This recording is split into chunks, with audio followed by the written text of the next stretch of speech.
Mettons l'accent sur cet accroissement, sur cette grandeur d'Isaac, qui est le produit de la résurrection. C'est là le facteur essentiel. Il connaît dans sa propre personne, dans sa propre histoire, dans son expérience, dans son être même, le pouvoir de la résurrection. Et en raison de cette expérience même, de cette connaissance expérimentale, il est devenu très grand. À travers tout ce qu'impliquait l'agriculture, il savait bien que même s'il est dit seulement qu'il semait et dans la même année moissonnait au centuple, qu'il n'y avait pas de récolte possible sans un profond labourage. Genèse 26, 12, 13. Isaac devait labourer, ensuite venaient les semailles, puis de nouveau labourer, avec endurance, en toute patience, courage, ténacité, avec la foi et l'espérance. Toutes ces choses sont liées au travail de l'agriculteur. Je pense que c'est un domaine dans lequel peut-être l'héroïsme est bien plus profond que dans tout autre. Considérons le dur travail du laboureur. Quand les semailles sont dévastées par une nuit d'orage et qu'il doit recommencer de nouveau, cela coûte quelque chose. Il faut qu'il y ait quelque chose en vous avant de mettre quelque chose en terre. Car vous n'allez pas le recevoir de la terre à moins que cela ne soit en vous-même. Ce qui vient de la terre sera la conséquence de ce qui est en vous, de la puissance de la résurrection. Vous devez croire dans la puissance de la résurrection pour être un bon agriculteur, surtout dans les jours d'orage et d'adversité, quand tout a été ruiné. Isaac connaissait la puissance de la résurrection. Maintenant, qu'est-ce que cela a produit dans sa situation? Qu'est-ce qui compte avant tout pour l'homme dans le domaine particulier de la vie? C'est un immense souci pour la reproduction et pour l'accroissement. C'est là le secret de la pleine croissance spirituelle, cette réelle préoccupation triomphante et puissante pour l'accroissement et la reproduction. Que ce soit pour l'Église, pour une assemblée locale ou pour un croyant individuel, la croissance spirituelle, l'élargissement, la grandeur dépendra de ce profond souci pour la reproduction. Il était courant de dire, et c'est encore vrai dans certains milieux, qu'une Église non missionnaire est une Église morte. Elle ne croit jamais. Et il y a beaucoup de vérité dans cela.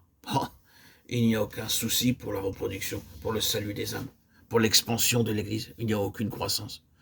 Cette sorte d'esprit qui laboure, sème, travaille, dure, qui endure, qui exerce le courage et la patience, malgré l'adversité, la déception, et qui persiste parce qu'il croit que ce que désire le Seigneur de la résurrection peut se réaliser.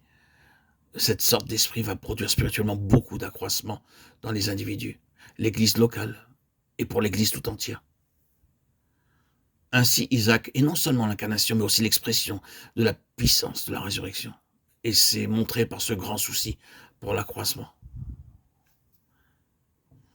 Isaac sema dans ce pays, et il recueillit cette année le centuple, car l'Éternel le bénit. Cet homme devint riche, et il alla s'enrichissant de plus en plus jusqu'à ce qu'il devint fort riche. Genèse 26, 12, 13. L'homme agissait. Ici, Isaac est un type de l'humanité parvenu à la pleine stature. Est-ce que vous êtes concerné par l'accroissement spirituel ou êtes-vous juste assis passivement et indifférent comme des passagers, attirant tout à vous-même tel un parasite et ne donnant rien? Absolument rien. Est-ce que vous laissez passer les saisons? Ou êtes-vous un véritable agriculteur dans le sens spirituel, réellement en souci pour l'accroissement? Cette chose doit centupler, rien de moins ne peut réellement marquer la pleine bénédiction de Dieu. Le centuple en moi et dans les autres. Oh, cela corrigerait grandement notre attitude envers les autres. Notre attitude limite trop souvent la vie spirituelle des autres. Nous critiquons, nous parlons d'eux, nous soulignons leurs défauts. Comment est-ce que nous employons nos langues à l'égard du peuple du Seigneur et de ses serviteurs? Comment agissons-nous dans nos maisons? Est-ce directement en rapport avec la croissance du peuple de Dieu ou parlons-nous de ses défauts ou de ses limitations? Quelle est notre attitude? Sommes-nous de vrais Isaac, concernés par leur croissance, par leur accroissement, sans rien faire, en parole ou en acte, ou de toute autre manière, qui entraverait la croissance spirituelle des individus ou de l'Église? C'est une chose très pertinente.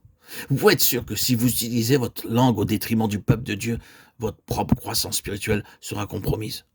Vous éclipsez votre stature spirituelle. Nous serons des gens petits, méprisables, de petite stature spirituelle. Puissions-nous croître. Et nous croîtrons si nous avons un cœur élargi pour l'accroissement spirituel.